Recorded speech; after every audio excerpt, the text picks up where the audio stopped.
por supuesto en todas las plataformas, en móviles, en computadores, en tablets, pero también con Tele 13 Radio, transmisión de todas las plataformas de Tele 13 para En Buen Chileno en esta mañana, una mañana fría acá en la ciudad de Santiago, en general en la zona central con cielos despejados. Se anuncia que va a haber una temperatura muy agradable en un domingo que es la víspera de un lunes trascendental. Mañana se sabrá la decisión del Tribunal Constitucional en el tema de la ley que despenaliza el aborto en 3 causales, y también es el día del cierre de la inscripción de candidaturas, y las parlamentarias todavía tienen muchos cupos que negociar hasta última hora. Mañana en la noche probablemente vamos a tener una resolución de eso, hasta el último minuto, las negociaciones. Revisemos los titulares de esta edición de En Buen Chileno. La crisis del Frente Amplio, hoy la conversamos con Miguel Crispi, expresidente de la FEUC, fundador de Revolución Democrática, candidato a diputado por ese mismo partido. Toda la crisis, esta mañana en Buen Chileno. La encuesta Academy y la entrega de la carrera presidencial, la reñida disputa entre Guillé y Sánchez por el segundo lugar en la carrera. En los datos de la encuesta Academy, que también tiene una cápita sobre pensiones y además preguntó sobre la crisis del Frente Amplio.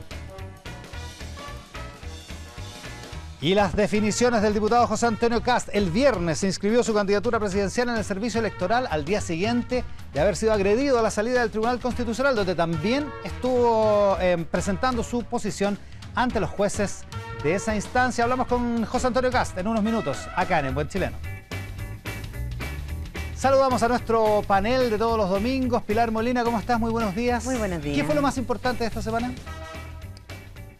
Muchas cosas, pasaron tantas cosas esta semana. La presentación de la reforma previsional, que fue corta, el atentado ayer en la Araucanía, que en nuestra, en la Araucanía, que es nuestra propia tragedia, porque lo de Barcelona es terrible para los europeos, pero nosotros estamos incubando una tragedia en el largo plazo, porque esto va aumentando, y la segunda vez que son 18 camiones en el año, y la sensación de inseguridad, y que ya sabemos que se cobra por justo en la víspera además del inicio del juicio del caso Luxemburgo. A 2 días del juicio oral que se inicia mañana por el asesinato de los Mariana Elwin, muy buenos días. ¿Qué fue lo más importante de la semana?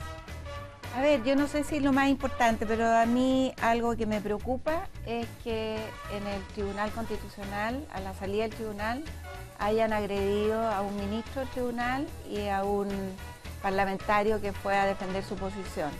Y también me preocupa que el Tribunal Constitucional haya hecho este show de entrevistas públicas que creo que no corresponde. Sergio Melnik, muy buenos días. Directo desde Papúa, viene llegando. Así es. ¿Qué fue lo más importante? En la carretera. Mucho frío. ¿Qué fue lo más importante de la semana? Yo creo que lo más importante de la semana son dos temas. Uno, todo lo que está pasando con el Frente Amplio, que se tomó todas las noticias. Y dos, el tema de la reforma previsional y en particular los chascarros de la señora Bachelet, que ya llegan a un nivel que son difíciles de creer. Y me tengo una joyita con esa la guardamos. Navarro. Guardemos la joyita para el final. Pato Fernández, buenos días. Hola. ¿Qué fue lo más importante de la semana? Se consolidan los autos como proyectiles asesinos que deambulan por las calles, porque Increíble. Charlottesville y las Ramblas en Barcelona son 2 lugares donde el instrumento de asesinato se llama autos, camiones. O sea, vivimos entre proyectiles, digamos.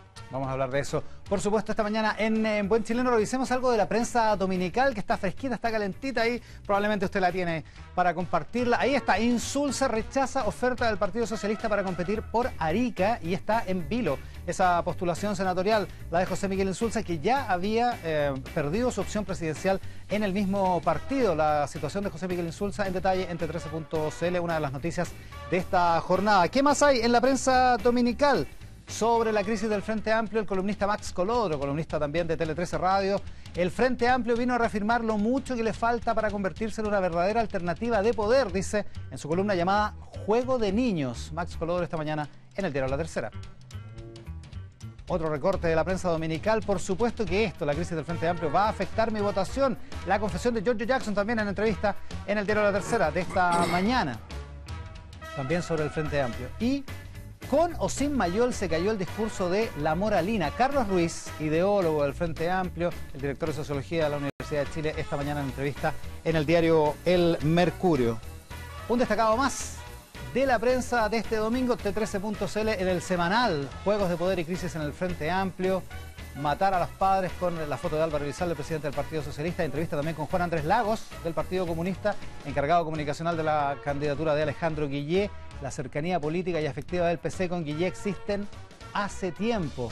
Temas de T13 semanal esta mañana en T13.cl. Nuestro primer invitado esta mañana, fundador de Revolución Democrática, expresidente de la Federación de Estudiantes de la Católica, candidato a diputado por el Distrito 12, está muy peleado, vamos a conversar también de eso. Miguel Crispi está esta mañana con nosotros. Miguel, muchísimas gracias por estar con nosotros. Muchas gracias a ustedes, Iván, por la invitación. Juego de niños, le dice Max Colodro en su columna de hoy de La Tercera, y apunta a que el Frente Amplio ha demostrado una incapacidad, o al menos inmadurez, en el arte de la política y en la posibilidad de ser una alternativa de gobierno. Bueno, yo creo que claramente vivimos una semana muy compleja, la más compleja que hemos vivido en nuestros 6-8 meses de vida como Frente Amplio. Creo que más allá de la nueva o la vieja política, esto fue mala política, o sea, hicimos mal las cosas. Creo que Revolución Democrática toma una posición de poner una alerta sobre un trato agresivo, poco fraterno, entre Alberto y Natalia, candidata que iban en el mismo pacto. Y bueno, y a propósito de eso, el Frente Amplio toma, yo creo que el primer error, una decisión súper apresurada, a altas horas de la noche, con declaraciones, después declaraciones que van y vienen. Entonces, yo creo que hoy día si ustedes ven la prensa, todos los líderes, voceros que participan del Frente Amplio tienen el mismo diagnóstico, o sea, nadie está defendiendo lo que pasó. Y me parece que más que dar explicación respecto a Colodro, a distintas personas que están opinando y que por supuesto están esperando también que nos tropecemos, nosotros le demos una disculpa a quienes han confiado en nosotros. Nosotros participamos de una primaria, fundamos una coalición nueva que se llama Frente Amplio y donde estamos tratando de construir confianza donde no la hay.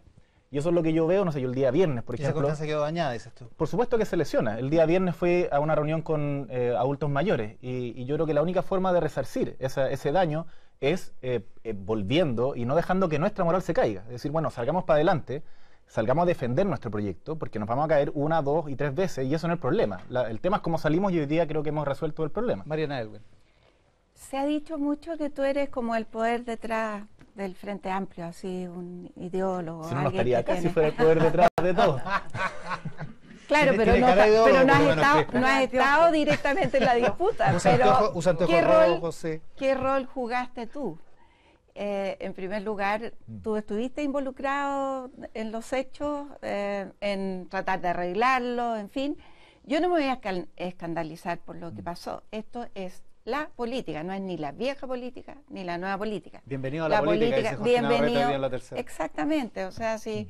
Lo que pasa es que ustedes presumían de esta moralina, de una especie de superioridad moral, y la verdad es que todos los que escupen para el cielo salen mal. Eso le ha pasado a muchos en política. Pero yo te quería preguntar, aparte de si tú estuviste detrás por lo menos de arreglar la situación, si tú estás de acuerdo con lo que dice Giorgio Jackson hoy día, que dice que el problema que esto no fue una disputa por el poder, sino que fue un problema de inexperiencia y que porque no fueron capaces de resolver bien un conflicto. ¿Tú crees que no fue una disputa por el poder? Yo creo que fue una disputa política. Efectivamente, ahí hay dos visiones. Nosotros apoyamos candidatos distintos, entre Beatriz, otros apoyaron a Alberto. Tenemos visiones distintas. Yo creo que hoy día la crítica al final es de un exacerbado individualismo, que en el proyecto que nosotros estamos tratando de construir creemos que es difícil conducirse en esos espacios. Y también la inexperiencia tiene que ver con el control de la crisis. Yo creo que ahí hay inexperiencia, porque efectivamente es evidente de que hubieron decisiones apresuradas, declaraciones apresuradas, hacer una declaración al día siguiente. O sea, aquí todos nos equivocamos. Lo que origina el conflicto, claramente, yo creo que no es la inexperiencia, son las diferencias políticas. Y en eso creo que... de poder. Bueno, pero es que es lo mismo, si la política es el ejercicio del poder. Sí, pero... Eso es la política.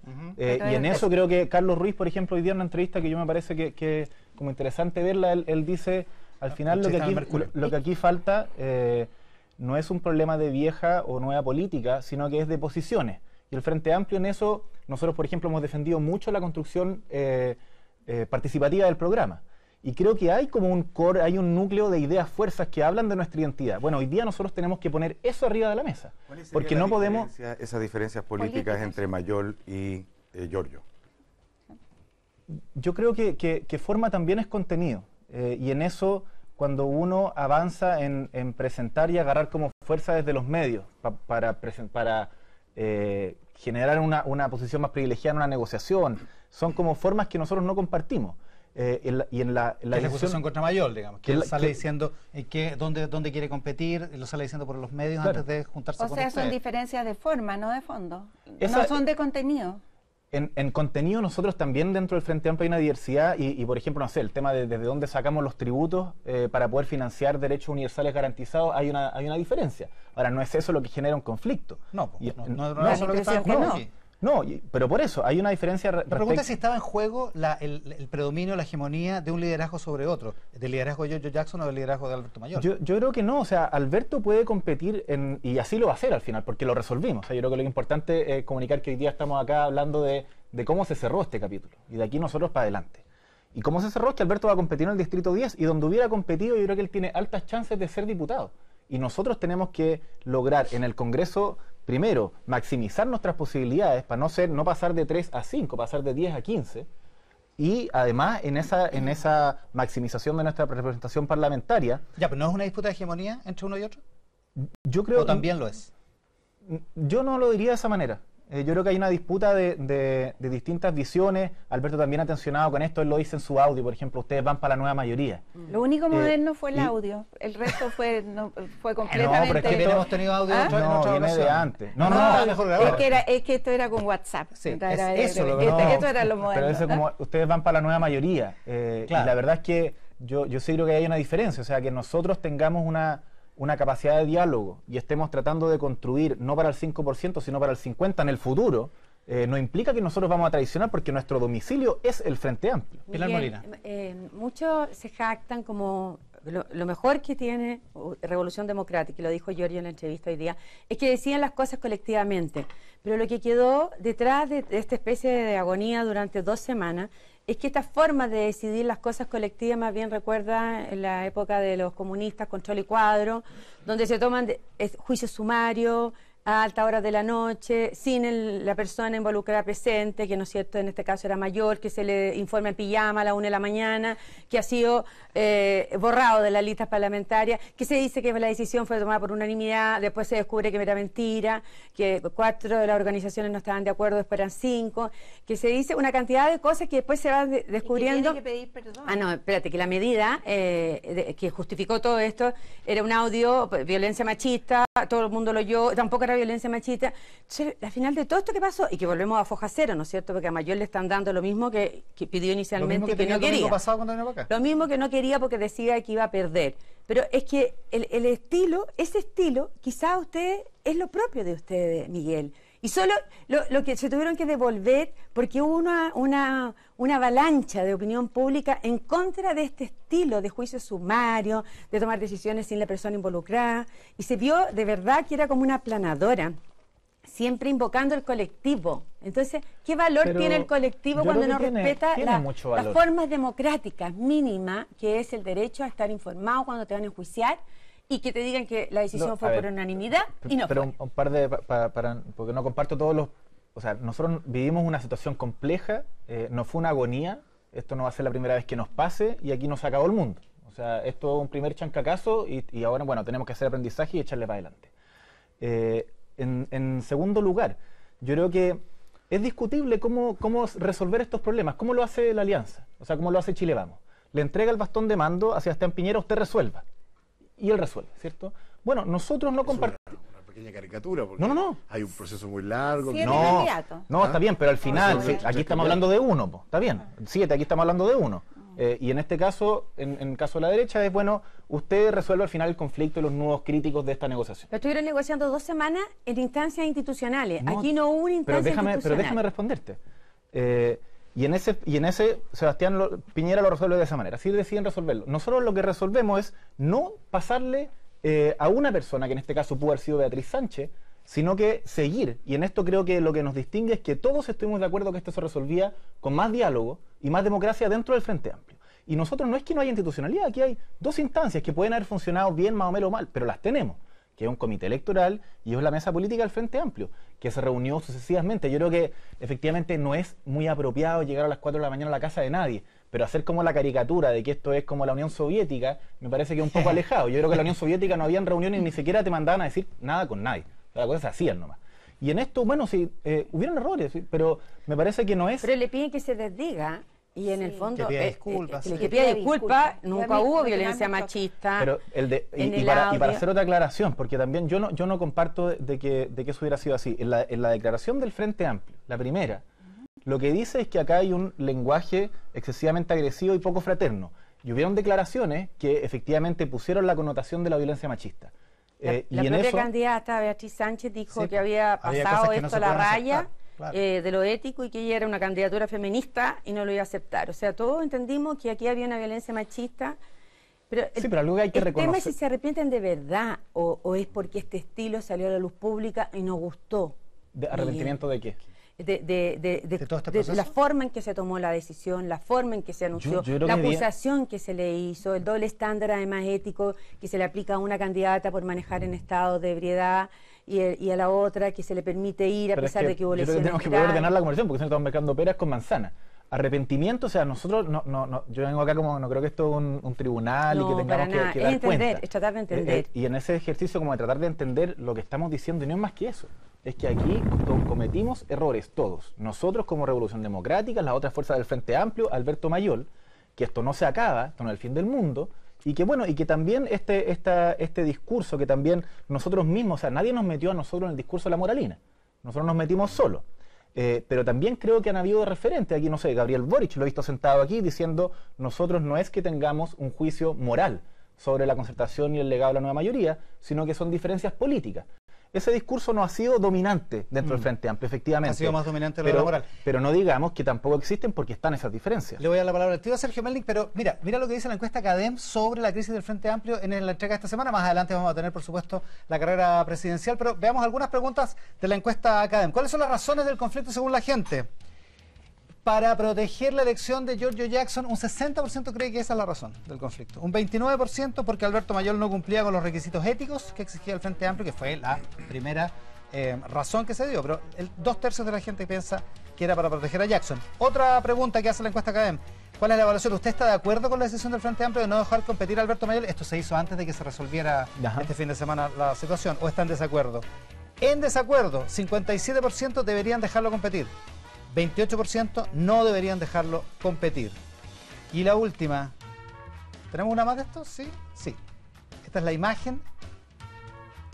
Evaluación de los principales dirigentes del Frente Amplio. 52% de evaluación positiva de Beatriz Sánchez, 46% Giorgio Jackson, 45% Gabriel Boric, 31% Alberto Mayol, que es el único que tiene una mayor imagen negativa. Y tenemos la evolución. Mira cómo ha evolucionado la imagen positiva o negativa de los distintos líderes del Frente Amplio. 7 puntos abajo, 53 puntos en noviembre del 2016 Giorgio Jackson, 46 ahora. En la misma época, 55 contra 45, 10 puntos menos Gabriel Boric. Y Sánchez y Mayol, los precandidatos presidenciales de este bloque, 12 puntos ha caído desde que definió su candidatura presidencial el 24 de marzo. Beatriz Sánchez tenía 64% de aprobación contra 52 ahora esta semana. Y Alberto Mayol, 43 contra 31, 12 puntos. Uno puede decir que salen todos afectados. Todos perdimos. Todos perdimos. Sergio Melnik. Miguel, bienvenido a la realidad. No, yo llevo harto rato aquí. No, sí, vamos a hablar de eso también. Vamos a hablar de eso porque también es cierto que la Revolución Democrática ha estado en el Ministerio de Educación, ha estado en la Comuna de Providencia, en fin. Sí, por eso. Bienvenido a la realidad. La realidad es más compleja de lo que uno cree. Esas son cosas que uno aprende con el tiempo. Y la gente joven que es talentosa y impetuosa, que es necesaria para que las cosas se muevan, tienen grandes limitaciones, como tienen grandes atributos. Entonces, el ideal sería que aquí ustedes tuvieran un acto como de humildad, como decir, la verdad es que no sabemos todo. ¿Qué pasa si estamos equivocados? O sea, ustedes se han planteado frente a la sociedad como una cosa, como una revelación que tienen las grandes soluciones para todo. O sea, que ustedes tienen una opinión sobre todo y taxativa. Yo no les he escuchado ninguna opinión sobre el siglo XXI, sobre lo que está pasando, sobre lo que viene. yo por lo menos les he escuchado como ideas bien antiguas, ¿no? Como esta cosa de los derechos sociales es más vieja que el hilo negro. El aumentar el valor agregado es una cosa pero vieja. La pregunta es cómo. Entonces, ustedes con 13 partidos, yo creo que son totalmente incapaces de gobernar. Nadie, no solo ustedes. La nueva mayoría con 7 se volvió loca, la concertación con 4 anduvo razonablemente. 13 partidos para gobernar en un régimen no parlamentario, porque en un régimen parlamentario se puede armar una mayoría circunstancial y por la otra. Ustedes tienen mucha capacidad para ir contra cosas, pero para ir a favor de cosas, poner de acuerdo a 13 partidos que son... A mí me cuesta memorizarme los nombres, no sé si tú lo sabés todos los nombres de memoria. Pero podría hacer la lista, pero efectivamente... Claro, pero te costaría llegar a los 13, porque son muchos. Entonces, la pregunta es, ustedes, como Oscar Wilde decía, yo no soy tan joven para saberlo todo. Humildad. Es como aceptar que también pueden estar equivocados, que no tienen la verdad absoluta sobre las cosas como se han planteado hasta ahora. Porque cuando el mercado les dice, ustedes se han planteado como una cosa moralina o moral, como superioridad moral, es verdad. Estoy hablando de la percepción de afuera, aunque ustedes no lo hayan creído. Entonces, aquí es como un aterrizaje con la realidad. Es como las cosas son más complejas. No es cosa de llegar y decir, ya, vamos a subir el impuesto en 3%. Las cosas no funcionan así, lamentablemente. Entonces, la pregunta es, ¿van a aceptar que pueden estar muy equivocados en muchas cosas? Totalmente. Esa humildad no se las ve. Yo no tengo esa visión. Yo creo que los problemas complejos no tienen soluciones simples. No, pues, exactamente. Y en eso, pero también creo del otro lado de que cuando hablamos de derechos universales garantizados, también aparece como una verdad revelada como que no se puede, de que son ideas añejas.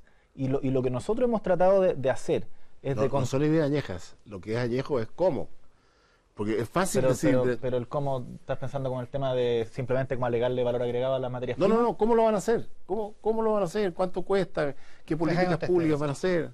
O sea, mira, yo creo que precisamente este tipo como de discusiones en que nos entrampamos estos 10 días, los 10 últimos días, nos impiden como tener discusiones de fondo. Por ejemplo, hubiéramos estado hablando del tema de las pensiones y haber puesto nuestra posición aquí respecto a cómo el sistema de pensiones, de los temas del futuro. ¿Cómo nos podemos hablar sobre, no sé, yo creo que hay 2 desafíos pero que son de la humanidad, que es el tema del calentamiento global y que es el tema de la inteligencia artificial. O sea, son los 2 desafíos que van a cambiar. O sea, de aquí al 2050 podría destruirse la mitad de los empleos. Como una sociedad que tiene una cultura neoliberal basada en que trabajar, va a administrar que vamos a trabajar menos horas. ¿Y quién va a pagar esas horas? O sea, hay preguntas fundamentales que nuestra generación, creo, no por decir porque seamos más inteligentes o más lindos, nuestra generación, por lo que nos toca como desafíos, a la generación progresista de los años 70, 80 les tocó recuperar la democracia y tratar de hacerlo lo mejor posible en esas condiciones. Nosotros tenemos nuestras críticas. Y para adelante el tema es ¿qué nos toca a nosotros? Nosotros nos toca hacernos cargo de esos desafíos. Y en esta... No lo han planteado. No, o sea, yo vi cuando Giorgio está escribiendo un libro sobre eso, sobre propiedad intelectual. O sea, lo estamos reflexionando, lo estamos discutiendo. Y respecto al tema de si 13 fuerzas no pueden ponerse de acuerdo, bueno, déjennos hacer la prueba. Déjennos intentar. El Frente Amplio Uruguayo lo hace con mucha más diversidad y fuerzas. Y lo ha logrado, y cuando se habla de Latinoamérica y todas las críticas, bueno, Uruguay pareciera ser que un ejemplo no tan malo. Pato Fernández. Y que avanza profundamente en derechos, bueno, creo que... Hay una cosa, Miguel, que a mí me llama la atención en este lío, y es que a la gente del Frente Amplio le cuesta mucho explicar qué pasó aquí. Cuando tú les terminas preguntando, pero ¿cuál es el conflicto? ¿Es un lío de liderazgo? ¿Es un lío de qué se trata? No, o sea, y yo creo que es porque esto sintetizó como el error más esencial y profundo del Frente Amplio, que tiene que ver con lo que dice Carlos Ruiz, con la moralina y con algo que se parece a trasuntar la sensación de que ustedes son mejores. Este error lo cometió Sebastián Piñera en su gobierno pasado, cuando dijo que llegaban al gobierno los mejores, cuando dijo que iba a resolver en 24 horas lo que la Concertación no había hecho en 24 años, porque él creía que sus técnicos y su gente eran mucho más inteligentes porque se vestían mejor y eran más blancos, digamos, y habían estudiado en el extranjero. El Frente Amplio pareciera que dan la sensación de que son mejores porque son más jóvenes, porque son más...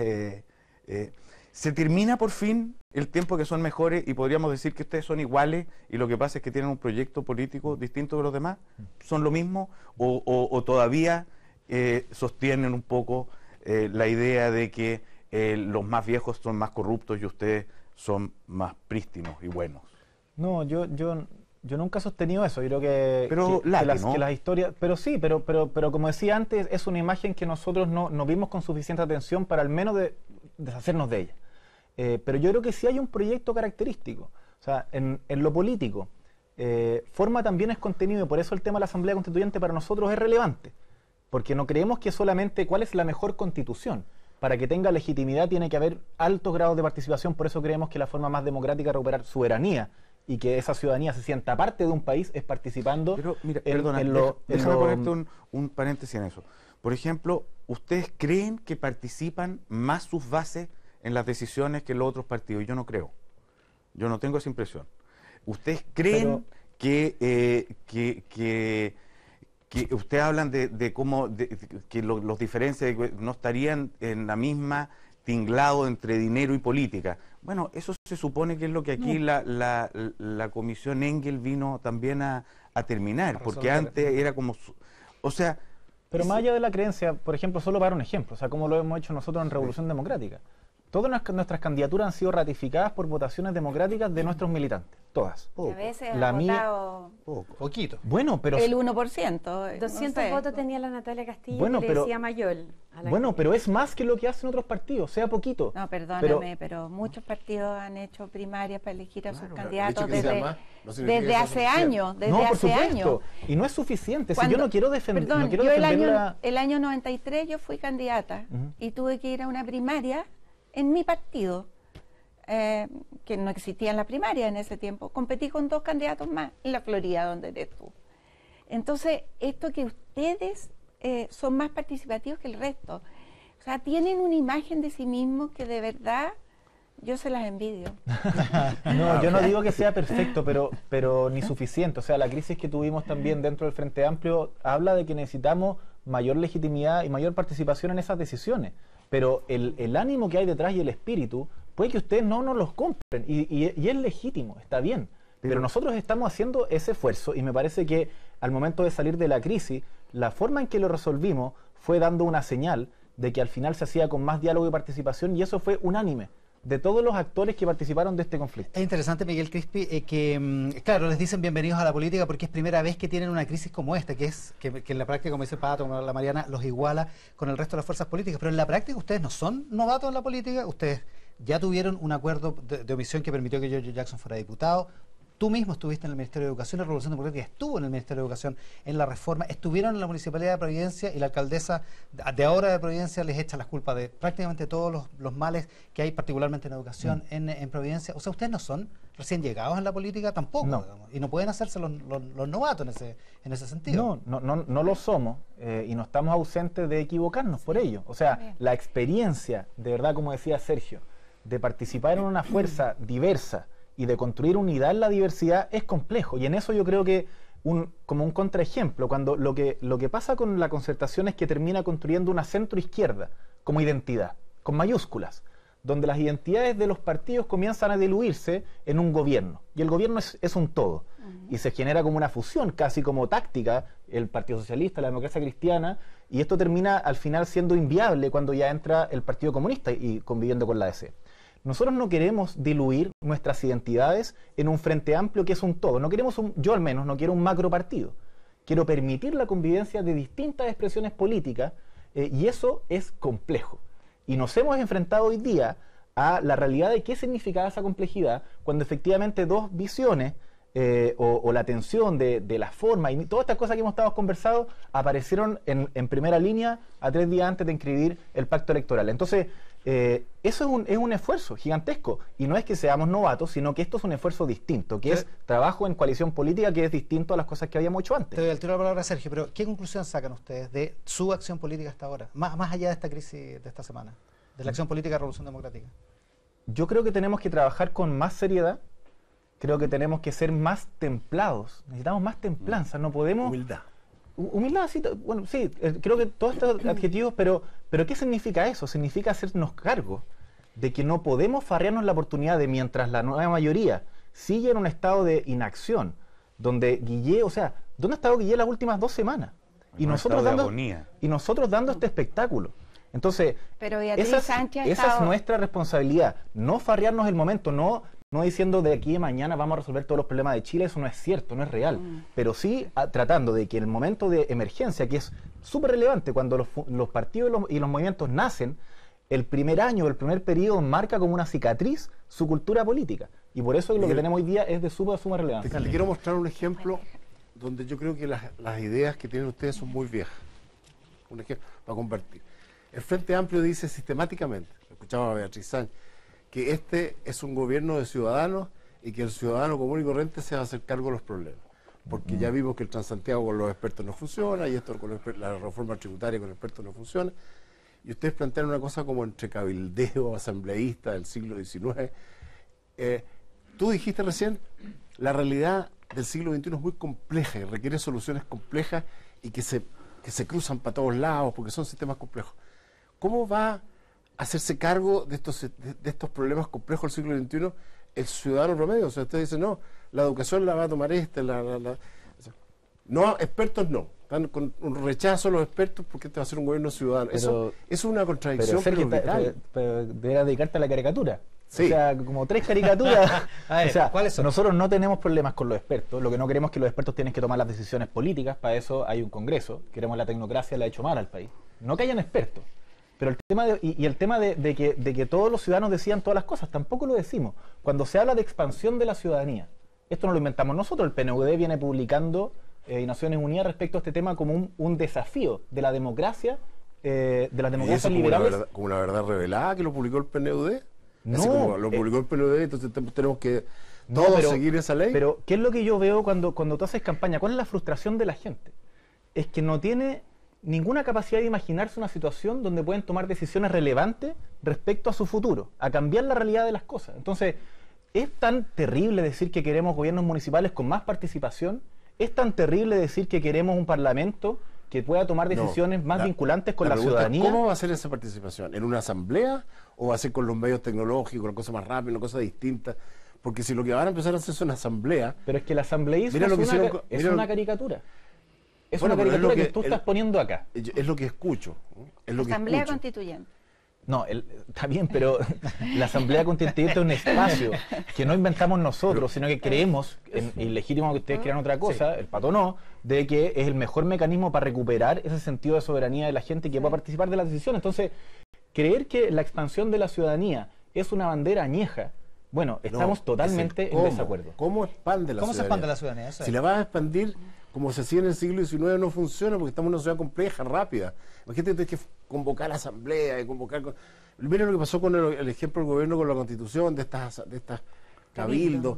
No sirvió para nada, no se sabe nada porque participaron 100.000 de ¿cuántos millones? 200.000. Hoy día se puede participar 17 millones.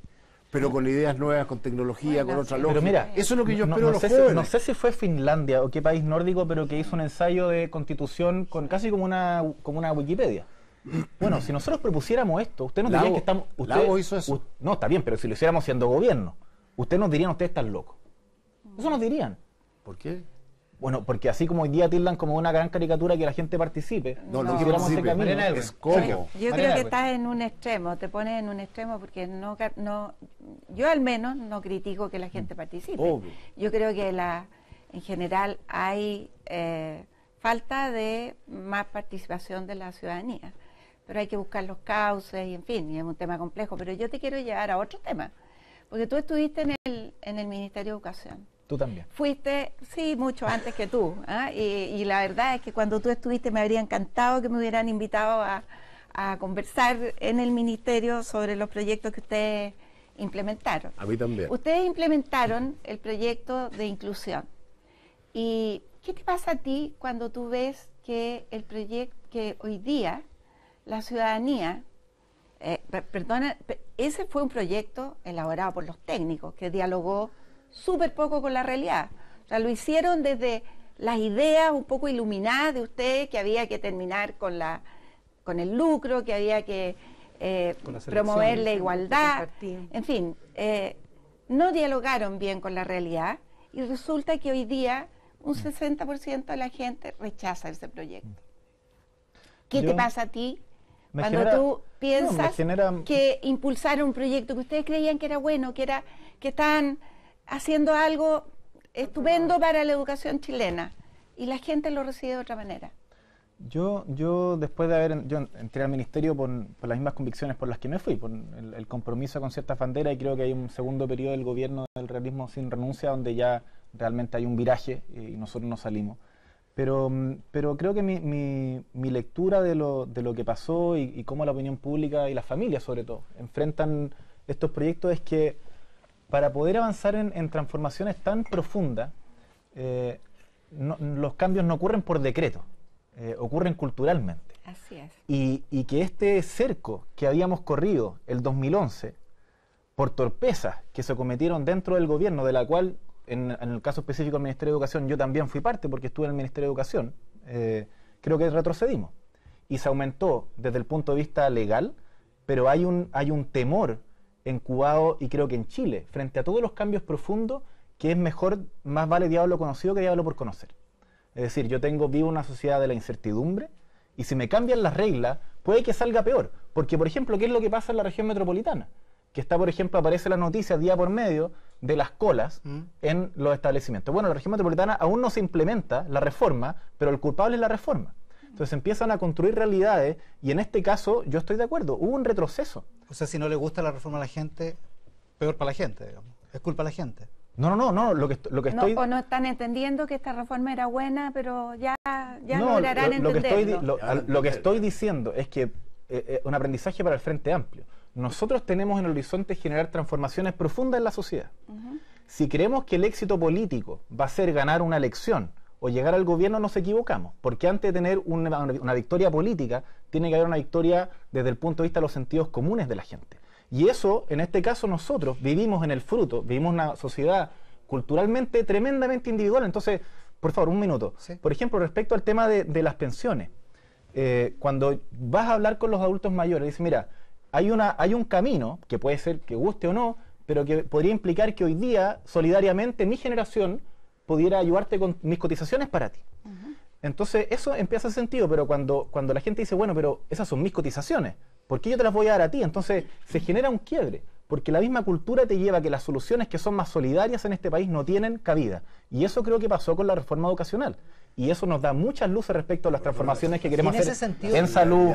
La solidaridad no es una cosa que se determine por decreto. Eso es lo que estoy diciendo. La solidaridad es una cosa personal, exactamente lo que estoy diciendo. No del Estado. Y en esa misma exactamente lo que estoy diciendo. Y en esa misma lógica, Miguel, tú personalmente, ¿haces alguna autocrítica respecto de tu propio papel en la reforma educacional? ¿En los proyectos que se hicieron? ¿En los que te tocó participar? Por supuesto, yo estuve ahí, no podría ¿Qué autocrítica haces? Yo creo que, bueno, en ese caso, como el Ministerio se enfrentó a una presión gigantesca de en 100 días hacer, me acuerdo, la urgencia en 100 días, infinitos proyectos, no solo en educación, eran muchos proyectos. Y creo que quizás algo distinto pudo haber sido decir, mira, no se puede nomás. No se puede en este tiempo. O sea, si tú no tienes una conversación previa en que intentas instalar esos sentidos comunes, después vas a tener tremendas dificultades, no respecto a las mayorías en el Parlamento. Creo que la visión que hay de la gobernabilidad que se ha construido en los últimos 27 años tiene que ver con tu capacidad de generar mayorías en el gobierno. Y eso tiene un ancho de banda. Y el ancho de... Cuando tú quieres hacer transformaciones necesitas tener una visión distinta. Entonces hay que corregir la reforma. Todos los políticos con experiencia. No hay que corregir la reforma. Como la Mariana. En el caso del proyecto de inclusión. Les dijeron, no se puede. Y ustedes dentro del ministerio dijeron, se puede. No, si se hizo. Lo que pasa es que nosotros... Pero si se hizo, si la discusión es otra. Eso te quería preguntar, porque en lo que estamos hablando aquí se está produciendo un equívoco. Sí. Miguel se va por lo poco, no por lo mucho. No, o sea, RD abandona el gobierno, no en el sentido en el que tú lo estás diciendo. No se puede hacer estas cosas en 100 días, entonces se hace poco, se hace mucho menos de lo que uno quiere, porque es lo que se puede, no es lo que uno quiere por el papel. Ahí para allá es donde te iba a preguntar eso. Porque aquí también hay un problema, yo creo, del Frente Amplio, o algo que a mí de repente me cuesta. Ustedes no han apoyado finalmente esta reforma. O sea, en lo que va ahora no ha tenido el apoyo de ustedes. Y no lo ha tenido por las razones perfectamente inversas a las que el resto de los de este panel te están por lo que la gente cree. Por lo que te están apuntalando. O que la gente cree. O que la gente cree. O que la gente la percibe. Pero parece que la gente la está empezando a percibir mejor, ¿no? No, hay un rechazo en la opinión pública. Casi 60%. Pero en el más o menos en los últimos tiempos va como va más para arriba que para abajo. Sube y baja, sube y baja. Pero la duda en el fondo es, porque a veces yo con el Frente Amplio siento que prefieren tener enemigos que amigos. Y que es algo que me extraña muchísimo. O sea, no me dejan estar con ellos porque no soy lo suficientemente bueno, válido para ellos. Con la reforma educacional algo de eso también ha habido. No es lo suficientemente en mi sentido como para ser digna de mí. Cuando aparece en el sentido de lo que ustedes sí quieren o no. Hay un cambio. Hay algo de esto que te digo en el Frente Amplio, ¿no? Totalmente, en todas las discusiones. Por ejemplo, perdona, otro ejemplo. Cuando se habla de la nueva Constitución o de las pensiones, el Frente Amplio dice, porque lo nuestro es la Asamblea Constituyente y lo nuestro es el fin de la AFP. Cuando yo diría políticamente, si yo quiero seducir e invitar, digo, lo mío es la nueva Constitución y lo mío es que las pensiones están malas. Y de esa manera veo cómo construyo un algo en la dirección que a mí más me interesa. De la otra manera, en cambio, facilito, digamos, de la otra manera, en cambio, y si tú no estás con esto, tú no eres de los míos. Y con la reforma educacional parecido, y con todo parecido. Un desafío que yo creo que tiene el Frente Amplio es hacer honor a su nombre, que sea un Frente Amplio. Para hacer un Frente Amplio uno antes necesita cierta seguridad respecto a la identidad que estamos construyendo. O sea, es como que tú estás construyendo, no sé, un grupo de cualquier cosa y antes de un grupo de conversación, de discusión política. Y antes de invitar a otras personas, tú primero defines cuál es el cuerpo central y eso es lo que estamos haciendo hoy día. No es el momento, creo, hoy día, en términos como políticos, de comenzar como a expandirse ante la crisis, como, bueno, esto no está funcionando, entonces busquemos refuerzos. No, somos los que somos, y somos hartos, somos 13. Y necesitamos consolidar esa identidad, tanto desde el punto de vista de la forma, y hoy día, sobre todo, desde el punto de vista del fondo y el contenido político y el proyecto que nosotros queremos ofrecerle al país. Consolidar los 13 para después buscar acuerdos, porque hasta ahora parece que como que no quisieron acuerdos con nadie. Como dice el Pato, es como ustedes porque desprecian al resto. Esa es la sensación. Sí, bueno, no invitaron además el resto es como... tú no eres representante de esa filosofía. Es que te digo algo, es que siempre, ustedes han calificado mucho todos los que están en contra o tienen dudas, por ejemplo, de la reforma educacional. No, es que tienen intereses, están defendiendo intereses propios. O sea, yo de verdad creo que había mucha gente que tenía las manos en la masa, que sabía lo que estaba pasando y que podía haber aportado. Por ejemplo, ¿cómo ustedes no partieron por la educación pública? Y partieron por la educación privada. Es que yo no soy vocero del gobierno ni del Ministerio de Educación, ni tampoco de la reforma. Y creo que y todos ustedes entienden cómo funcionan los gobiernos y no hay ningún asesor, parece que hubiera sido tan poderoso como el asesor Crispy. Así como que era ministro y redactaba los proyectos. Esa era la imagen. Perdónenme, como dice María. Bueno. Perdónenme, pero no es así. No es así. Pero de lo que decía Pato, yo creo que tenemos un desafío ahí. Y creo que tiene que ver con hacer la distinción entre construir diálogo y hacer política, porque la política consta de hacer diálogo. Cuando el gobierno necesita el voto de Lili Pérez para las 3 causales, y construye un diálogo, ¿significa como que Lili Pérez entonces entra a la nueva mayoría? Evidentemente no. Asimismo, como nosotros como Frente Amplio, tenemos que dialogar si en el horizonte queremos ser gobierno, y yo quiero ser gobierno. Quiero ser gobierno para darle una alternativa distinta al país. Y eso implica que empecemos a, primero, hacernos cargo del problema que tuvimos, que tiene que ver con la forma, que también abordemos cuál es el contenido político y el proyecto que tiene el Frente Amplio, hacer el esfuerzo de levantar nuestra moral para salir mañana a decir a la gente que defraudamos de que vamos a estar ahí igual poniendo el pecho a las balas, y luego comenzar un diálogo político serio que nos permita decir nosotros somos una alternativa real para construir una mayoría que pueda gobernar Chile. Pilar Molina. Precisamente lo que no está claro bien es el contenido común del Frente Amplio. Y que es lo que dice hoy día el ideólogo Carlos Ruiz, que dice que están reemplazando por moralina la falta de contenido. Y también lo dice lo dijo Boric, que está pendiente tomar la definición si van a volver o no a la nueva mayoría en caso que gane Sebastián Piñera como oposición. Y es la misma acusación que les hizo Mayol. ¿Hasta dónde los está tensionando esa definición y hasta cuánto está pendiente? Déjame responderte ambas preguntas, me parecen las dos bien sustantivas. Yo comparto la preocupación de Carlos Ruiz. Creo que no estamos tan lejos. Yo creo que si uno dijera, no sé, en lo político, lo decía antes, creo que el tema de la Asamblea Constituyente nos aúna.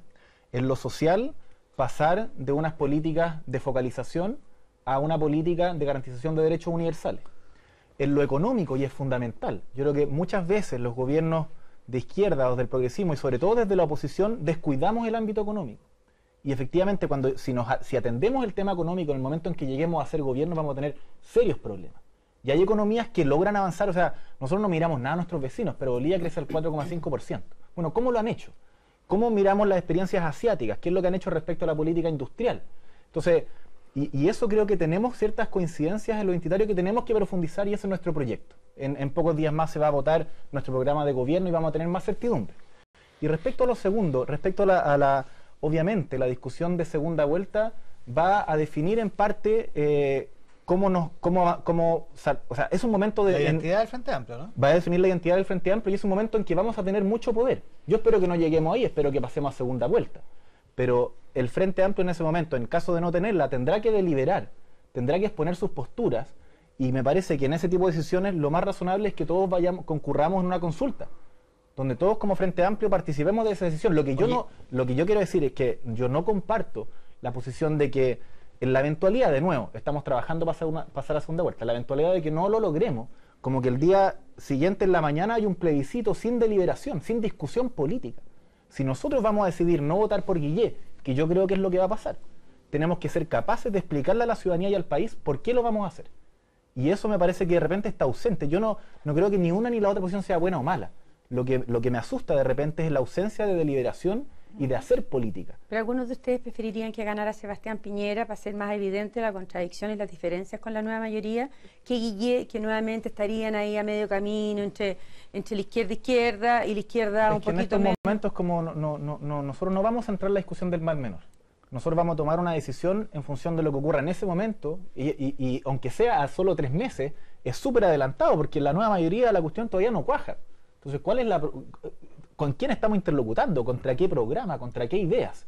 O sea, nosotros no sabemos la posición de ese programa respecto a temas fundamentales como AFP, como el Seguro Único de Salud, o sea, muchas cosas. Lo que yo sí me puedo anticipar y lo que yo esperaría es que nosotros hagamos política en ese momento, deliberemos y sea la opción A o B. No está ahí la tesis que mejor gane Piñera para agudizar las contradicciones, para ponerlo en... Bueno, yo estoy en la tesis del Frente Amplio. El Frente Amplio tiene que ser capaz de darle cuenta al país respecto a las decisiones que vaya tomando en el camino. Sergio Melli. Mira, esta es una discusión interesante que tuvimos con Bayón la vez pasada, y yo te quiero hacer 2 preguntas cortas. Una es que ustedes confunden los medios con los fines. El fin es cambiar la Constitución, tener una mejor Constitución que la que tenemos ahora. Ese es el fin, ¿no? ¿Por qué tiene que ser con la Asamblea Constituyente? A lo mejor hay otros mecanismos, pero ustedes dicen solo con la Asamblea Constituyente. Porque... Pero la Asamblea es un medio. No sé, he escuchado el argumento, pero... Espérate, esa es la primera pregunta. Y la segunda, a mí me encantaría saber, por ejemplo, la diferencia que tienen en la educación. Se te arrugó un poco el papel. El Partido Sol, el Partido Pirata y el Partido Poder. O sea, como espectador, ¿cuál es la diferencia entre esos 3 partidos en educación? Respecto al tema de la Constitución, esto lo hemos discutido ampliamente. Y respecto... sobre todo en la discusión de la Constitución, la forma también es parte del contenido, porque la Constitución no solamente define el ordenamiento en base al cual la institución y un país dialoga, ¿cierto? También tiene que ver con el sentido de pertenencia y de soberanía que tiene la ciudadanía. Lógico. Entonces, si nosotros creemos que eso tiene un valor como Frente Amplio, y así lo creemos, nos parece que el mejor camino es la Asamblea Constituyente. Porque podría ser otro. No, bueno, está bien, pero no. Es que te puedes quedar entrampado ahí y no resolver la Constitución. Te voy a dar una alternativa para la que pienso yo. Okay. Yo digo, una Constitución que sea aprobada por el 70% o más de la población siempre va a ser legítima, y quienes la hagan como la hagan tienen que resolver todos los temas de las minorías, porque al final tiene que pasar una vez y va a ser una gran Constitución. Pero yo he escuchado, yo tuve unas peleas con Boris por Twitter que decían, no, la nueva Constitución es 50% más un voto. Yo lo que creo es que nosotros tenemos un déficit democrático respecto al sentido de la participación, y que hoy día la participación y la democracia se expresa en el voto cada 4 años. Si es que nosotros seguimos el mismo camino respecto a cómo definimos cómo es nuestra Constitución, que tiene que ver con un voto de un momento, y no cuidamos un espacio, claro. Cuidamos un espacio de participación, que están pensando... vamos a tener una constitución. Yo no quiero una asamblea constituyente de izquierda o de derecha. No, sí te entiendo. Sino que es una asamblea donde todos podamos participar. Te puedo dar un ejemplo, que no necesariamente estoy de acuerdo, pero la gente que está trabajando en democracia digital, que es lo que yo esperaría que los jóvenes estuvieran trabajando, dice justamente lo que dices tú. Dice, nosotros le damos un voto a un parlamentario por 4 años o por 8 años y él vota como quiere. No, nosotros quisiéramos que frente a las grandes cosas estructurales, él le tuviera que preguntar a su constituencia antes de votar. Bueno, son los partidos piratas europeos. Bueno, pero eso te estoy diciendo que... acá, a propósito de no lo desconozco, no sé cómo... El partido pirata tiene que ver con derecho de propiedad. A propósito de Asamblea Constituyente, el diputado Giorgio Jackson se ha ausentado de todas las votaciones que tienen que ver con Venezuela. ¿Qué opinas tú? Me pilla, no he preparado para hablar de Venezuela. Yo creo que Giorgio... Pero puedes contar tu posición. No, por supuesto. No, pero es que él es el diputado de Revolución Democrática, es el único diputado que ustedes tienen, y él se ha ausentado de todas las votaciones o ha votado... Desconozco por qué razones habrá sido, supongo porque somos compañeros militantes y lo conozco. ¿El tema no, sí, que solo votan el Partido Comunista y Giorgio en general tiene una posición de que estas votaciones son bien testimoniales. ¿Pero qué piensas tú? Y no lo ha hecho no solamente en el caso de Venezuela, sino en distintas discusiones de materia internacional, no lo ha hecho. ¿Qué pienso yo? Ha condenado a Corea del Norte, pero no a Venezuela. Bueno, pero podemos empezar a sacar ejemplos de todo. Es que es bien simbólico, porque estamos hablando de algo que tiene que ver con cómo se entiende la democracia. O sea, a mí, la verdad es que condene a Corea del Norte, yo creo que no hay nadie que no pueda no condenarla. Bueno, nunca falta. Pero, Nunca falta. Nunca faltan, si ha habido algunos que no. Pero en esto, ¿qué piensas tú? ¿Qué piensas tú sobre la Asamblea Constituyente de Venezuela? Yo, lo que creo es que es evidente que en Venezuela hay una crisis institucional y democrática muy, muy grave. A mí no me parece que la Asamblea Constituyente, no sé, lo que pasó esta semana, que despoja de sus poderes a la Asamblea Legislativa. El Congreso. Y creo que en ese sentido Maduro ha conducido por mal camino un proyecto del cual yo sí comparto sus ideales. Me parece que lo que hizo los primeros años en Venezuela, a pesar de haber tenido un excesivo rol del Estado, que también es algo en lo cual nosotros creo como Frente Amplio también tenemos una visión de que la sociedad civil tiene un espacio. O sea, el control que tiene la sociedad civil sobre el Estado es fundamental si uno no quiere entrar en básicamente democratizar la corrupción. No es que nosotros no quiera corrupción, o sea, lo que necesitamos es control social, y en eso lo que ocurrió quizás en Chile también es que toda la política de izquierda se hace desde el Estado y tenemos que fortalecer un espacio que es la sociedad civil, y en eso la excesiva militarización del Estado en Venezuela también es muy fuerte, pero desconocer el inicio y borrar todo el proyecto bolivariano, pero no a Maduro, digamos. Sí, y en eso me parece que también lo que a mí me sorprendió, y bueno, quizás por todo lo que pasó en la semana, como que pasó colado, pero que estuvo el vicepresidente de Estados Unidos llamando abiertamente al intervencionismo internacional. Fue su jefe más bien, y le fue pésimo. Y en eso celebro como la posición de, así como no otras, celebro como la posición del Estado chileno, decir, oye, párenle un cambio. O sea, pero una cosa es que tengamos discrepancia. La falta de condena expresa de la dictadura de Maduro, según yo no creo que hay una dictadura. Eso es lo que dice el legislativo, que dice que va a resistir, hay una dictadura militar. Y este tema, ni siquiera Pence dice que hay una dictadura. De las últimas 2 semanas, ¿cuánto le ha significado en pérdida de militantes a la Revolución Democrática? Porque son dos temas muy criticados. Nosotros ayer, por ejemplo, tuvimos una reunión del Frente Amplio en la Florida, y efectivamente llegaron menos militantes no militantes, porque participan gente de los partidos, las fuerzas políticas, y llegaron menos que antes. Y es evidente que vamos a tener ese déficit. Si ante las crisis, yo creo que lo más complejo es que nosotros tenemos que mantener la moral arriba. No la otra moral de los buenos y los malos, sino nuestra moral. Nuestro sentido de creencia y de convicción respecto a un proyecto. Y cuando tú estás formando ese proyecto, bueno, ante el primer error empiezan a aparecer las dudas.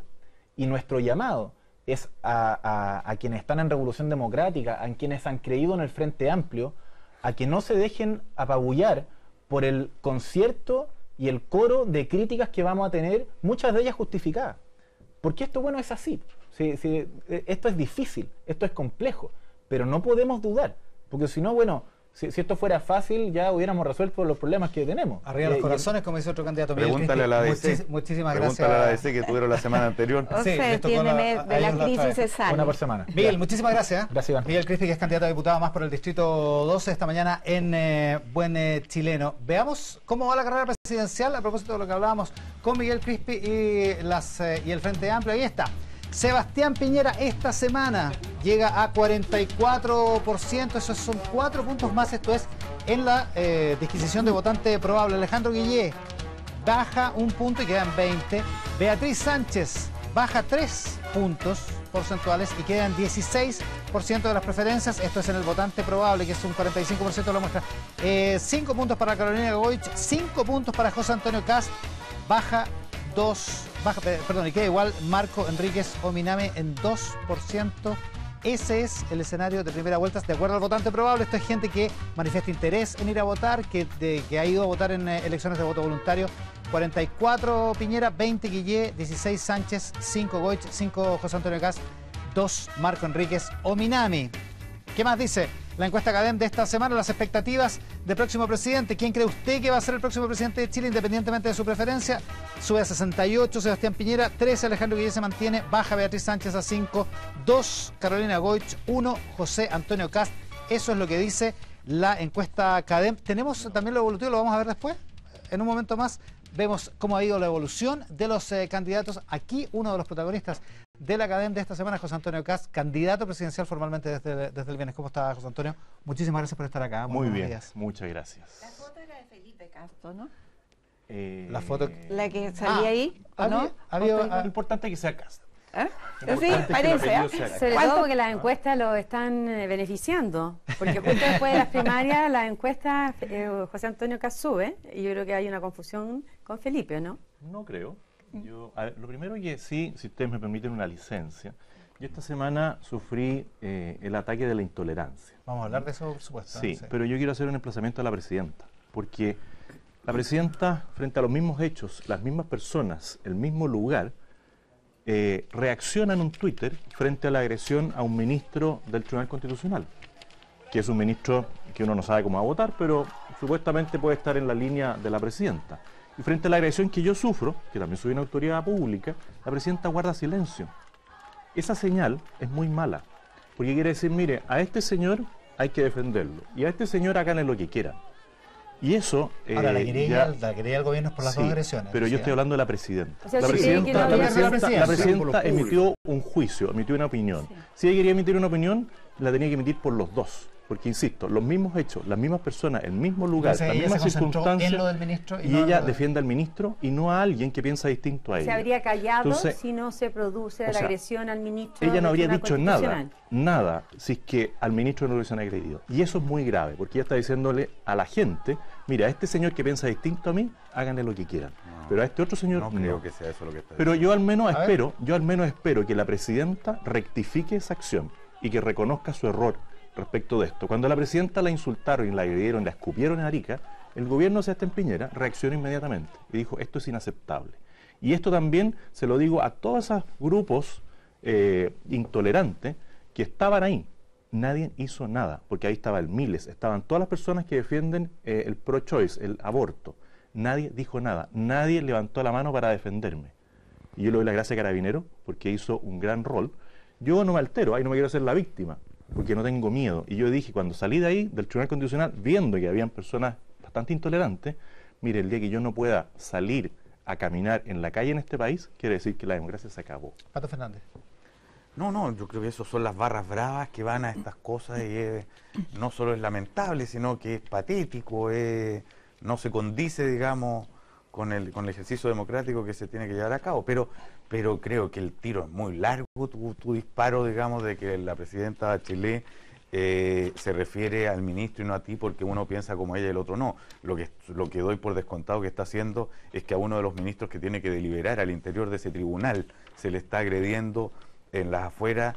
Es un dato muy grave, así como que a ti se te insulte es muy grave, pero en el contexto de las barras que hay, o que te peguen, no es que se me insulte, que te peguen, golpes, que te escupan, agresiones, bolsas de basura, monedas, huevos. Sí, de acuerdo. Entonces, mira, inaceptable. Es inaceptable. Ya. Yo lo que pido es que la presidenta diga que esto también quiero pasar, tiene en absoluto doble estándar. Quiero pasar esto a una, yo creo que no hay doble estándar. Quiero pasar esto a la pregunta.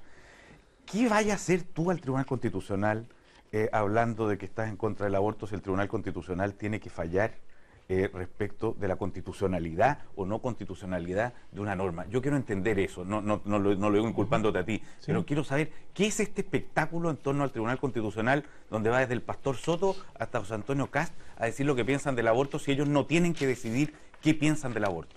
No, va Beatriz Sánchez. Va Beatriz Sánchez. Va la Carolina Vallejo, que niegan esta constitución. Yo no niego esta constitución. Yo esta constitución digo, miren, no es la misma constitución del 80. ¿Pero no te parece a ti que hay un absurdo en esto? A ver, no hay un absurdo. Porque defender la vida nunca es un absurdo. No, estoy hablando del tribunal. Eso ya se discutió por años es que no en es el un Parlamento. Absurdo. Yo soy abogado.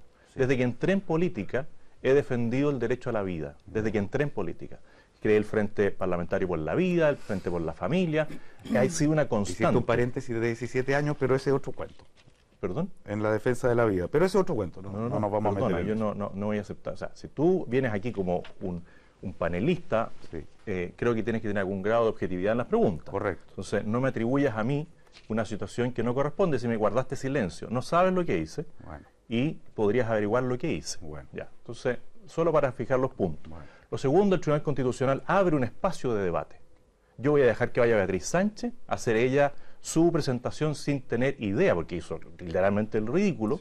Voy a dejar a Camila Vallejo, que vaya a hacer su presentación y llore frente al tribunal, como lo hizo por los niños del Sename, y después no dice nada.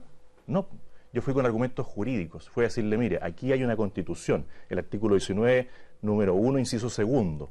Usted no lo puede pasar a llevar. Aquí usted no puede ser pasado a llevar por organismos internacionales. Chile es un país libre y soberano. Pero Pato, está preguntando por el fondo, está preguntando por el procedimiento. Porque el procedimiento lo estableció el Tribunal Constitucional. El Tribunal Constitucional pero eso no significa que tenga razón, digamos. Carlos Peña dice... bueno, está bien, pero una vez hecho... Es un tribunal. A ver, el Tribunal Constitucional falla en derecho. Yo hice argumentos de derecho. Yo lo que estoy diciendo, el Tribunal Constitucional abre una instancia. Si abre una instancia, yo voy a ir. No voy a dejar que esto se lo tome la izquierda que está ideologizada con este tema y voy a defender lo que yo creo. Entonces, yo el punto lo hago desde lo que hace el Tribunal Constitucional y el otro punto lo hago desde lo que pasó después, que es gravísimo. ¿Estás de acuerdo que el Tribunal Constitucional haga estas cosas que fuera del derecho? Las audiencias públicas. A ver, sí, yo creo que es razonable. A ver, yo creo que es razonable. ¿Qué pasa cuando las instituciones empiezan a desnaturalizarse? No, yo creo que está dentro de las facultades. El Tribunal Constitucional tiene un rol importantísimo dentro del engranaje de la democracia. La democracia constitucional no es solamente contar los votos, es también resguardar a las minorías. Y el Tribunal Constitucional se hace una mirada general, 2 días, y después deja 1 día para el análisis jurídico. ¿Qué es tan importante para usted, José Antonio, el tema de la defensa frente al aborto dentro de todas las reformas que se están haciendo? Es la más importante, por lejos. Porque Sebastián Piñera... el bien jurídico protegido es la vida. Y si no hay vida, no hay nada. Ya, entonces uno debería entender que para usted, motor de su acción política, el aborto, usted debería estar dirigido hacia evitar que el aborto fuera aprobado. Sebastián Piñera ya definió una postura que él está en contra del aborto. Sí, tiene que hacer una aclaración respecto de la primera causal, porque él dice que hay una legitimidad en eso, y yo creo que no hay legitimidad ninguna, y hay que rechazar las 3 causales completamente. Pero en lo grueso, él está en contra, y el análisis que hacen todos los expertos es que por la fragmentación de la izquierda, que van a ir en varias listas a la primera vuelta, la Democracia Cristiana con una lista, la Nueva Mayoría con otro, el Frente Amplio con otro. Existe una posibilidad, y MEO va también a otra parte de la izquierda, existe una posibilidad que gane, claro, en primera vuelta Sebastián Piñera, pero pudieran faltarle 2, 3, 4 puntos que usted se los podría quitar. Y eventualmente eso podría significar que él no gane en primera vuelta, y lo que dicen los expertos es que en segunda vuelta es más difícil en la medida que toda la izquierda se junte y decida votar, por ejemplo, por Guille. Eso significa que al final usted tendría una responsabilidad, y cómo lo asume, en que podría impedir que una persona que está la más cercana a usted en el punto más fundamental como el aborto, usted podría impedir en los hechos que ganara, porque por cómo se están desarrollando las cosas electoralmente, porque usted le resta a él. ¿Quiénes son los expertos? Los expertos electorales, los han dicho varios. Pero dígame un nombre. Pepe out, que han dicho que segunda vuelta es más difícil. Pero es bien evidente, porque es cuestión de sumar. Lo que pasa es que los expertos son los mismos expertos que muestran esas encuestas, y ahí está el señor Isaacson de Cabén, por ejemplo, que trabajó en el gobierno Piñera y que me tuvo en 0 durante 6 meses. 0. Cuando yo ya tenía las firmas para ser candidato, un estadio nacional lleno, y yo figuraba en 0. Entonces, no, si soy un fenómeno electoral, así como voy a terminar en 55%, porque voy subiendo 5 puntos por mes. O sea, una cosa increíble. Yo se lo dije antes. Entonces, yo quiero escuchar a alguien que diga, porque Sebastián Piñera mismo dijo, miren, en el entusiasmo de la primaria, dijo, voy a ganar en primera vuelta. Y después salió Chadwick, salió Espina, salió Alamán, diciendo, bajemos la expectativa porque eso no es así. Michelle Bachelet, cuando vino como un rockstar, ¿no es cierto?, de Estados Unidos, ganó la primaria con 2 millones de votos, no ganó en primera vuelta. Entonces, el que diga que alguien va a ganar en primera vuelta, creo que no entiende lo que ha sido la historia política de este país, y claramente yo estoy ampliando el espectro de votación, porque si votan los mismos que votaron la última vez, vamos a tener un problema gigantesco. Yo no estoy peleándole el voto a Sebastián Piñera. No me interesa en la primera vuelta Sebastián Piñera. Será mi tema en la segunda vuelta. Porque lo que yo estoy apuntando es a pasar a segunda vuelta. Y una vez que pase segunda vuelta, ¿y cómo lo hago? Con los votos de esos 7 de cada 10 chilenos que no votaron. Yo cuando voy a mis reuniones les digo, oiga, no vote por Piñera, vote por mí. No. Mire, usted conoce gente que en la última elección no votó. Yo le pido que hable con ellos y que se hagan responsables de este país. Que vayan y voten. Ahí está mi nicho electoral. Mariana Alwin. A ver, usted se fue de la UDI y ahora quiere ser candidato, o sea, quiere ser presidente de Chile. Ya soy candidato, quiero ser presidente. Ya es candidato. Sí. Y cuénteme una cosa, ¿a quién representa? ¿A quién quiere representar? Porque lo que se percibe desde afuera es que usted representa como al pinochetismo más duro, a la derecha más extrema, que no es muy amplia, porque su discurso es un discurso de alguna manera, y usted lo ha confesado así, no me pregunte si soy de derecha o no, yo soy muy de derecha. ¿Cuánto es la gente que usted representa? ¿Cuánta gente hay ahí? ¿Cuántos votos hay ahí? Más de lo que ustedes se pueden imaginar, mucho más que el frente, pequeño, no el frente amplio, porque el frente amplio es cada vez más estrecho. ¿Y cuáles son sus diferencias con la UDI? A ver, lo primero es decir que yo represento mucho más gente que ciertos nichos, y claramente la familia militar es parte de las personas que me apoyan, y son chilenos, no son extraterrestres, son chilenos que votan. El mundo cristiano es un mundo que ha votado poco en las últimas elecciones y que lo más probable es que empiece a votar más porque se dan cuenta de que se les está yendo la sociedad en la que ellos creen que uno tiene que desarrollarse mejor. Entonces, son chilenos. ¿No le hace daño a las Fuerzas Armadas eso? José Antonio, que usted diga que la familia militar se identifica con usted, ¿no le hace daño? Bueno, pero si es un hecho de la causa. A los militares. Es un hecho de la causa. ¿No politiza a los militares? A ver, yo nunca he hablado con militares activos. Si los militares en retiro son chilenos que tienen derecho igual que todos ustedes. Y si esas personas... Solo los pasivos. Sí, pero yo nunca he hablado con militares activos, no se me ocurriría. Pero cuando uno habla de la familia militar, bueno, la familia militar es un concepto que instalaron los medios, no es un concepto que instalé yo. Ustedes son los que me preguntan por la familia militar. Yo les digo, miren, la familia militar en retiro, que son las personas que hoy día son la mayoría, sí. Son las personas que hoy día son chilenos que votan, expresan opinión, han expresado opinión mayoritariamente por mí. Claro. Porque en alguna ocasión alguien los reunió, que no fui yo, y les dio un discurso y les dijo, miren, esto va a ser así, así, así, y eso no se cumplió. Y a la cosa que a ellos les importaba en el Estado de Derecho, la igualdad ante la ley, se les dijo A y se hizo B. Y eso ellos lo rechazan. Por ejemplo, ¿en qué se les dijo A y se hizo B? Bueno, por ejemplo, en el cierre penal Cordillera. ¿Ya? Sí, se podría haber cerrado, pero se podría haber ampliado a Punta Peuco.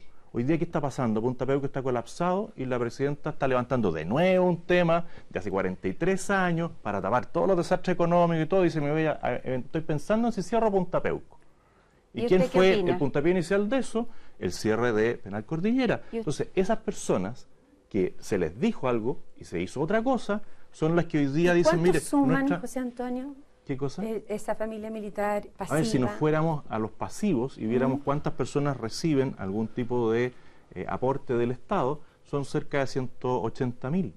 ¿Defender a la familia militar, José Antonio? Pueden ser la familia. No, por eso, pero los que reciben un aporte directo del Estado como pensión o jubilación son 200.000. 200.000 más toda su familia. Ahora, 200.000. Defender a la familia militar, defender el Estado de Derecho, defender Punta Peuco, y defender el legado de Pinochet son cosas que están estrechamente vinculadas, o tú rechazas esa vinculación? A ver, yo primero hablo de la obra del gobierno militar. Yo no reniego de la obra del gobierno militar. Si esto fue una rebelión civil, si la democracia cristiana, con Patricio Elwin, tu padre, ¿no es cierto?, Eduardo Frei recibió empresarios antes del 22 de agosto, que el Congreso declaró inconstitucional Allende, y les dijo, miren, no vengan a hablarme a mí, vayan a los cuarteles.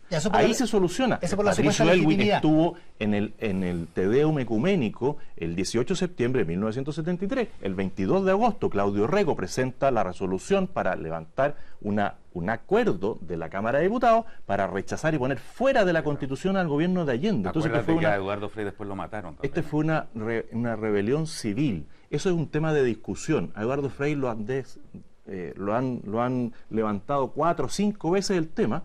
A mí me encantaría que el tema del Sename lo levantaran igual como levantan el tema de Frei frente a cada elección. Sé que hay temas que se repiten. Frente a cada elección, cuando el gobierno está mal, levantan temas como Punta Peuco, levantan como el tema de Frei, levantan miles de temas. Y eso es una estrategia política. Mi padre no fue nunca al Te Deum ecuménico, fue al Te Deum del cardenal Silva Enríquez, que lo hizo el 18 de septiembre. Sí. La gratitud nacional. Del 18 de septiembre, la gratitud nacional. Encabezado por el cardenal Silva Enríquez. ¿Estaba Pinochet ahí o no? No sé, yo creo que no estaba Pinochet. Te voy a mandar el video, porque está el video. Está bien, pero están todos ahí.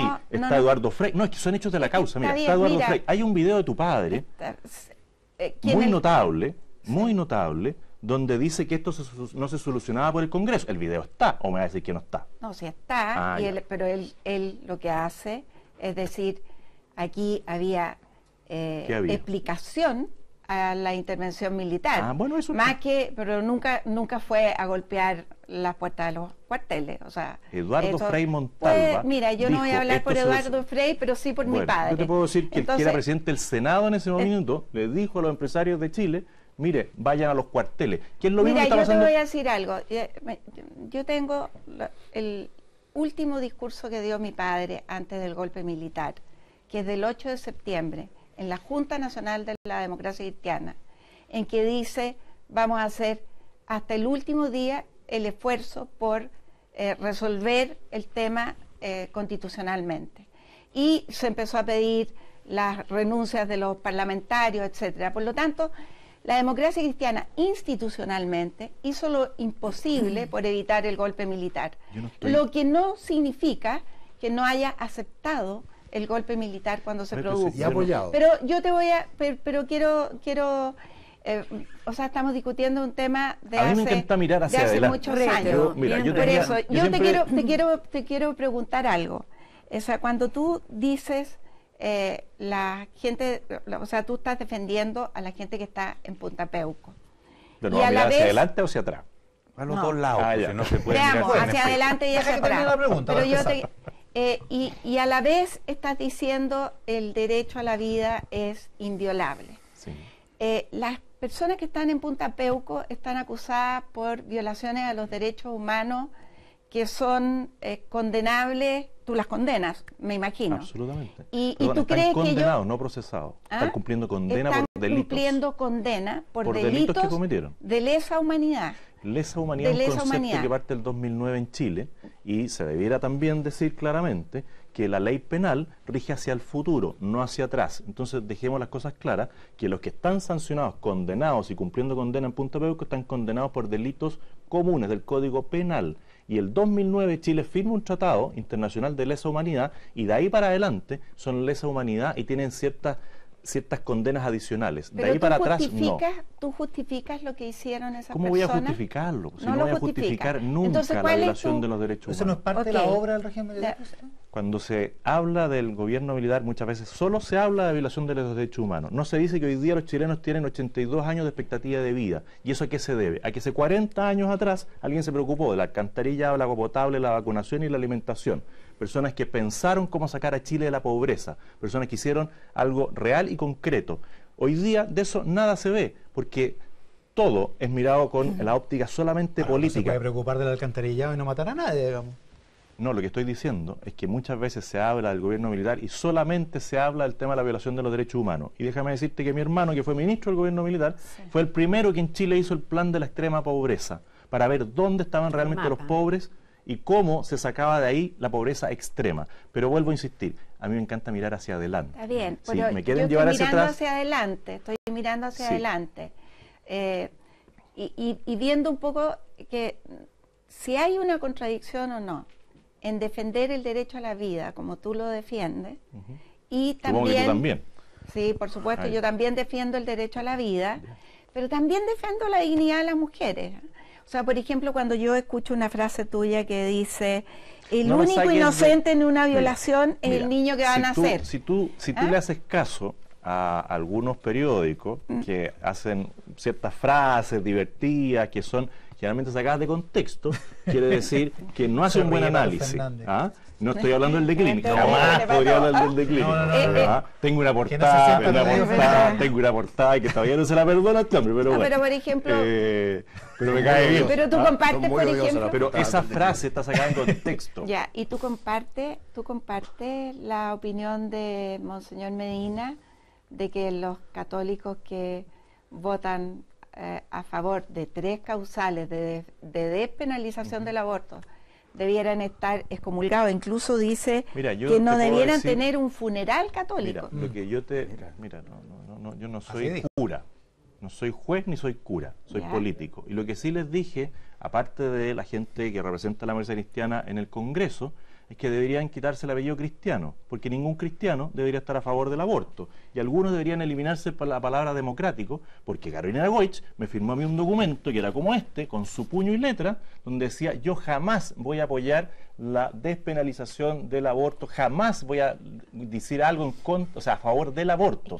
Lo firmó, yo le pedí la firma, y hoy día, ¿qué es lo que hace? Es votar a favor. Entonces, ni democrático ni cristiano, algunas de las personas que participan en tu partido.